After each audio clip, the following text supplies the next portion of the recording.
내력벽으로 구획되어 있던 원래 주방의 폭이 3280 정도였는데 이 냉장고의 깊이만큼 벽에 돌출되어 가지고 2500 정도의 폭만큼만 주방폭으로 익혔고 그만큼 답답해 보였어요. 그래서 거실에서 바라보았을 때 이 냉장고의 정면이 보이도록 위치를 틀어주고 그 앞쪽에 이렇게 식탁을 배치했습니다. 거실이 가지고 있는 이 체감되는 면적을 줄이고 싶지 않아서 중간에 긴 부분을 오픈 형태로 만들어서 물건들도 기피할 수 있는 그런 공간을 이렇게 만들어 주었어요.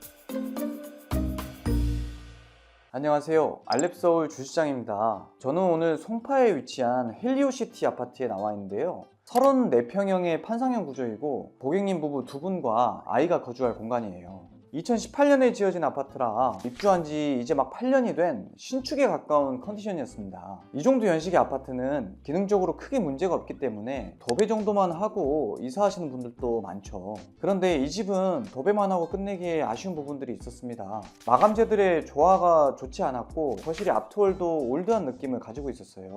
냉장고 볼륨 때문에 주방이 실제보다 훨씬 좁아 보이는 구조적인 단점도 있었고요. 고객께서는 여기 오래 거주할 생각이셔서 쉽게 유행 타지 않으면서도 깔끔한 인테리어를 원하셨어요. 그렇다고 아무런 아이덴티티가 없는 도화지 같은 공간으로 만들어버리면 채워야 할 부담도 늘어나고 지금 너무 많은 디자인을 넣어버리면 몇 년 지나지 않아 실증나고 후회할 수 있잖아요. 그래서 저희는 강약을 적절히 조절해서 포근한 베이지 톤의 베이스에 우드를 적절히 섞어서 편안한 무드를 조성하고 큰 구조 변경 없이 새로운 분위기의 공간으로 만들어 드렸습니다. 그러면 어떻게 바뀌었는지 현관부터 하나씩 보여드리겠습니다.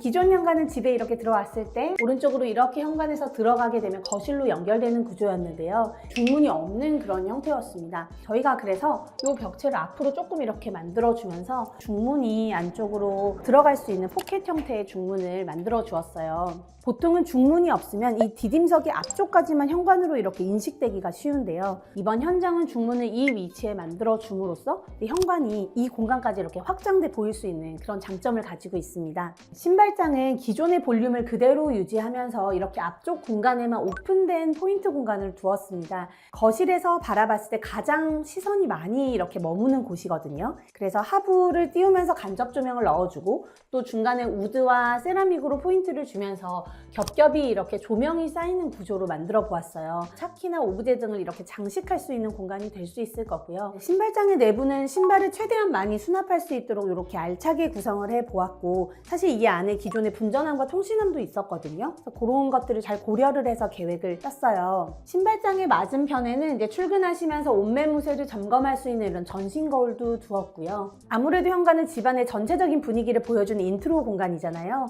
그래서 이런 마감재 하나하나도 고심해서 고객님과 협의를 하면서 골랐는데요. 신발장 도어는 가죽 질감이 느껴지는 소재를 사용을 했고, 그 옆에 있는 우드는 레놀릿 제품을 사용을 했어요. 그래서 엠보가 강하게 느껴지지만 굉장히 내추럴한 톤으로 이렇게 적용을 해서 조화를 잘 이룰 수 있도록 했습니다. 바닥이 타일형 강마루가 사용이 됐는데 지금 여기 현관의 타일과도 이질감이 없도록 조화가 잘 되는 질감, 색감들을 잘 고려를 해서 선택을 했어요. 그래서 현관에서 들어왔을 때 자연스럽게 거실로 이어지는 이 무드가 집안의 중요한 분위기를 차지한다고 생각을 합니다. 이번 현장은 아카라 스위치가 이렇게 곳곳에 사용이 되었어요. 그래서 일괄 소등 스위치도 T1이라는 조그만 무선 스위치가 사용이 됐습니다. 고정되어 있는 형태가 아니라 이렇게 돌아다니면서 어느 공간에서도 집안 전체에 소등을 할 수 있는 그런 제품이라서 아마 사용하시기 굉장히 편하실 것 같아요. 현관 중문을 열고 들어서면 거실과 주방 사이에 이 복도 공간이 먼저 눈에 들어오는데요, 3B에서 볼 수 있는 공간인데 이 공간은 집의 또 다른 인트로가 되기도 합니다. 이 벽체 뒤쪽이 안방의 드레스룸이었는데요, 드레스룸의 깊이를 살짝 줄여주면서 거실 쪽에 있던 데드 스페이스를 잘 활용해서 수납 공간과 선반을 계획해 주었습니다. 여기에 수납 방식이 조금 독특한데 서랍이 들어갈 정도의 깊이가 되지 않아서 고객분들과 가구 미팅을 하면서 플랩 형태로 장을 열어서 물건을 수납할 수 있도록 했어요. 이렇게 했더니 사용하기에도 편하고 나만의 특색 있는 수납장이 된 것 같아요. 위에는 이렇게 아스트로에 벽등을 달아주어서 은은한 무드도 같이 더해 주었습니다. 그리고 이렇게 복도와 거실이 만나는 코너의 모서리를 라운드로 굴려주고 부드러운 커브를 주면서 서정적인 느낌을 구현했어요. 이번 현장에서 진행한 이 목공사에 대해서도 좀 말씀을 드리고 싶은데요, 이 현장에 시공된 목공 벽체들은 3D 스캐너로 전부 현장을 스캔을 하고 나서 콘크리트 표면과 간섭이 생기지 않도록 이 사전에 설계를 완벽하게 마친 다음 외부 공장에서 제작을 해가지고 현장에서 조립하는 방식으로 시공이 되었어요. 이 방식으로 시공을 하면 목공 단계에서 소요되는 비용을 정량화할 수 있고 설계를 완벽하게 하기 때문에 시공 중 실수도 줄어들어서 공기를 단축할 수 있습니다. 현장에서 직접 재단하는 폐기물들도 좀 줄어드니까 현장이 항상 깔끔하게 유지가 되고 결과적으로 합리적인 목공사를 진행할 수 있어요.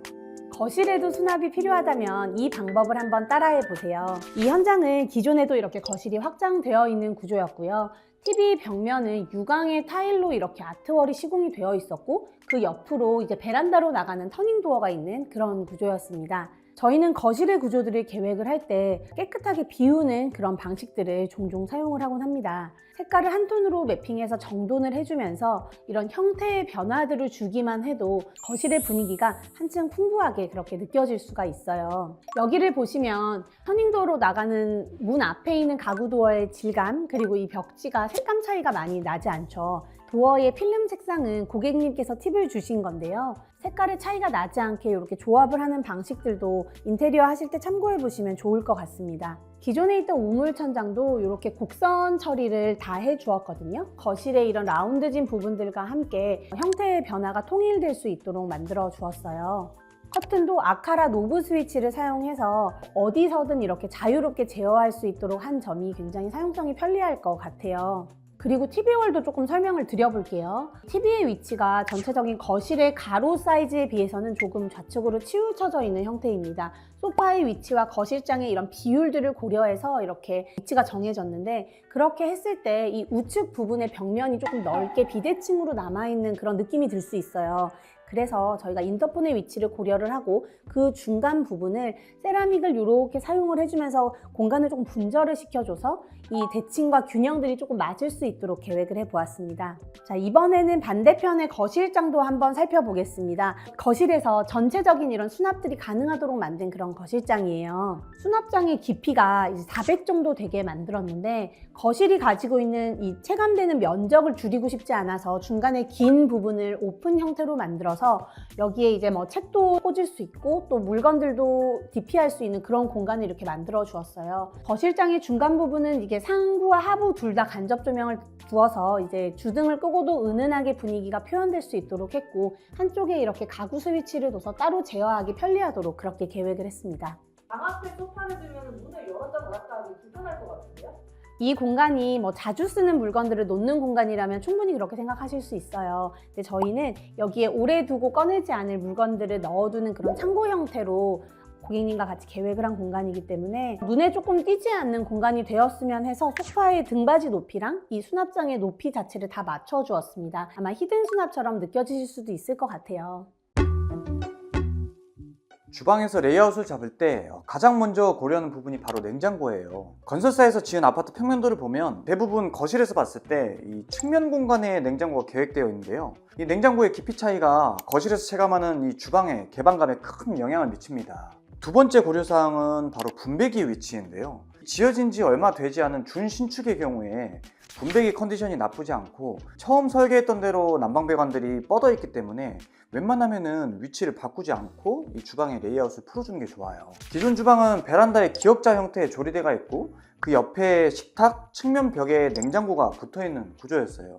내력벽으로 구획되어 있던 원래 주방의 폭이 3280 정도였는데 이 냉장고의 깊이만큼 벽에 돌출되어 가지고 2500 정도의 폭만큼만 주방폭으로 익혔고 그만큼 답답해 보였어요. 그래서 거실에서 바라보았을 때 이 냉장고의 정면이 보이도록 위치를 틀어주고 그 앞쪽에 이렇게 식탁을 배치했습니다.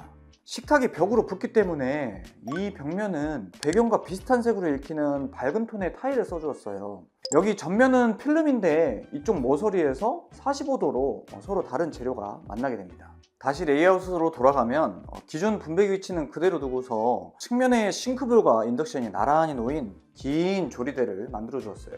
결과적으로 5.7m의 긴 조리대가 확보가 됐고 이 조리대가 늘어난 만큼 수납의 볼륨도 함께 늘어났습니다. 그런데 이렇게 계획할 때 늘 고민인 부분이 깊이가 다른 상하부장의 깊이의 측면 처리예요. 저희 프로젝트에서 상부장의 측면을 풀어내는 다양한 방식을 보여드렸는데요. 이 집에서는 상부장의 깊이만큼 벽을 연장을 해서 상부장을 측면에서 받아주게끔 기획을 했어요. 이렇게 미드웨이 안쪽이 깊게 뚫려 있으니까 주방에 가진 실제 폭이 시야에 읽혀서 개방감을 유지하면서도 시각적으로 어색하지 않은 뒷면이 만들어진 것 같아요. 미드웨이와 상판에는 트라버틴 계열의 세라믹을 썼는데 통일된 인면과 유지 관리를 위해서 미드웨이와 또 후면 벽체에도 세라믹으로 전부 적용을 해드렸습니다. 상부장에는 공기 흐름을 효율적으로 제어를 할 수 있고 풍량도 강한 8맥의 히든후드를 설치했습니다. 이 하부장의 구성도 설명을 좀 드릴게요. 먼저 인덕션의 좌측에는 350폭의 망장을 넣어줬는데요. 레일이 2개여서 구조적으로 흔들림이 덜하고 그만큼 양념도 많이 수납할 수 있어요. 서랍은 내구성이 좋은 블룸의 인티볼을 적용해서 그릇을 빼고 넣을 때 레일이 더 스무스하게 작동하도록 했어요. 옆으로는 싱크대와 식기세척기를 배치를 했고 조리대의 맨 끝은 이런 식으로 돌다 보면은 키 큰 장이 보이는데요. 원활한 환기를 위해서 창문폭을 줄이지 않고 하부장과 위쪽 장의 라인을 어긋내서 하부에 오븐을 뒀어요. 오븐은 사용 빈도가 높지 않고 이 빌트인 오븐이 아니었기 때문에 이렇게 거실에서 잘 보이지 않는 공간으로 배치를 해주었습니다. 오븐 아래쪽에는 드리미의 로봇 청소기 집이 있어요. 드리미의 새로 나온 로봇 청소기가 일반 로봇 청소기보다 본체의 높이가 높고 이게 외부에 노출이 되는 형태인데 지금의 이 위치가 제일 적합한 위치라고 판단을 했습니다. 도어를 디귿자로 가공을 해서 풀어주었는데 문도 이렇게 열 수 있어서 청소기 필터를 갈거나 점검할 때 용이하게끔 디테일을 풀었습니다. 마지막으로 고객님 니즈 중에 하나가 밥솥을 조리대 높이에 올려놓고 쓰되 주방에서 보이지 않는 곳에 두고 싶어 하셨어요. 그래서 키 큰 장의 위쪽으로 배치를 하고 측면장을 열어서 레일을 꺼내면 밥솥이 안쪽에서 나오도록 계획을 했습니다. 네, 안방은 기존의 레이아웃을 크게 건들진 않았지만 사용하시기 편리하고 아늑한 공간이 될 수 있게 신경 써 보았습니다. 침대 헤드보드와 이렇게 침대 파운데이션을 다 제작을 했는데요. 짙은 월넛 컬러의 우드를 이렇게 사용을 해서 톤을 다운시킨 그런 공간이에요. 헤드보드 상단에 업라이트 조명도 있고 이렇게 커튼에 간접 조명 그리고 독서등까지 각각의 그 은은한 간접 조명들을 많이 두었고 모두 다 회로가 분리가 돼서 제어가 편리할 수 있도록 그렇게 스위치를 다 만들어 드렸어요. 침대 양쪽에는 고객님 부부가 각각 쓰실 수 있도록 작은 서랍도 만들어 드리고 그리고 주방에서 사용하고 남은 그런 세라믹 자재를 사용해서 상판에 이렇게 세라믹을 조화롭게 이렇게 설치를 해보았습니다. 침대 하부의 파운데이션에는 이렇게 서랍들을 다 구성을 해드렸어요. 잘 안 입는 계절 옷가지나 물건들을 다 쓸 수 있는 그런 짜투리 공간들도 활용할 수 있게 그렇게 만들어 보았습니다. 네, 이번에는 안방의 파우더 공간 그리고 팬트리 공간도 설명을 드려볼게요. 이쪽으로 와보시면 기존의 파우더 공간도 이 볼륨은 그대로였는데 저희가 좀 더 정갈하게 정리를 해드렸습니다. 붙박이장과 같은 톤의 이런 한솔 콘크리트 크림 자재 사용해서 톤온톤을 맞춰 주었고요. 그리고 보시면 세라믹 상판 그리고 미드웨이까지 세라믹으로 이렇게 감아 올리면서 화장품이나 이런 것들이 도배지로 손상이 될 수 있는 부분들을 조금 최소화시키려고 했어요. 이제 하부에 보면 망장 형태로 이렇게 구성이 되어 있어서 드라이기도 놓고 물건들 수납할 수 있도록 만들고 그리고 측면에도 오픈장이 있으면 화장품을 이렇게 놓아두기가 굉장히 편리하거든요. 이런 점들도 조금 참고해 보시면 좋을 것 같습니다. 파우더룸의 반대편에는 기존에도 이렇게 팬트리 공간이 있었어요. 이 공간 그대로 살려두면서 이 안에 이제 캐리어 같은 물건들 넣을 수 있도록 하부를 비워드리고 여기도 다 물건 적재할 수 있는 그런 공간으로 아마 충분히 편리하게 사용할 수 있을 것 같습니다. 이번엔 욕실 디자인을 조금 설명을 드려보겠습니다. 트래버틴 타일이 안방 욕실에도 적용이 됐어요. 저희가 보통 욕조가 있는 욕실의 경우에 트래버틴 타일이 사용이 되면 가로로 타일을 이렇게 시공하는 경우가 많습니다. 그래야 욕조를 따라서 가로로 분절 라인이 잘 표현이 될 수가 있는데요. 이 현장처럼 샤워실이 있는 경우에는 저희가 세로로 트래버틴 타일의 결을 맞추는 경우가 많아요. 이렇게 시공을 했을 때 천장도 더 높아 보이고 시원한 그런 느낌을 줄 수 있습니다. 세면대도 언더카운터 형태로 이렇게 트래버틴 타일이 그대로 이어지게 만들어서 이런 타일의 질감들이 끊어지지 않도록 통일감 있게 이렇게 만들어 보았습니다. 공용 욕실은 안방 욕실보다 폭이 조금 작았어요. 한 2100 정도 되는 그런 욕실이었는데요. 이런 경우에 우리가 유동적으로 사이즈를 조절할 수 있는 게 바로 이 욕조입니다. 기성의 욕조들이 사이즈가 굉장히 다양하게 나와서 우리 집에 맞는 이런 형태를 고르기가 좋아요. 그런데 이럴 때 조금 고려할 점들이 이 욕조 앞에 치마를 어떤 식으로 구성하느냐의 형식을 조금 고민해 볼 수 있을 것 같습니다. 욕실의 폭이 넉넉할 때는 욕조 아래로 치마를 접어서 내려주는 마감을 보통 선택을 하곤 하는데, 아이가 있는 현장이거나 또는 폭이 넓지 않은 경우에는 이 현장에서 적용한 것처럼 욕조 밑으로 치마를 내리지 않고 바로 미드웨이에 타일을 붙여주는 형식을 적용하곤 합니다. 타일은 패턴이 강하지 않은 유연상제 딥스톤 샌드라는 자재를 적용을 했어요. 은은하고 고급스러운 분위기가 날 수 있도록 이런 타일들이 공간의 분위기를 잘 만들어주는 것 같습니다. 양쪽 욕실 천장에는 무광 SMC 자재를 적용을 했어요. 점검구가 크게 있기 때문에 유지 보수도 굉장히 편리하고, 반짝반짝한 자재가 아니라 이렇게 매트한 톤으로 적용이 되니까 굉장히 차분하고 고급스러운 느낌도 같이 주고 있는 것 같습니다.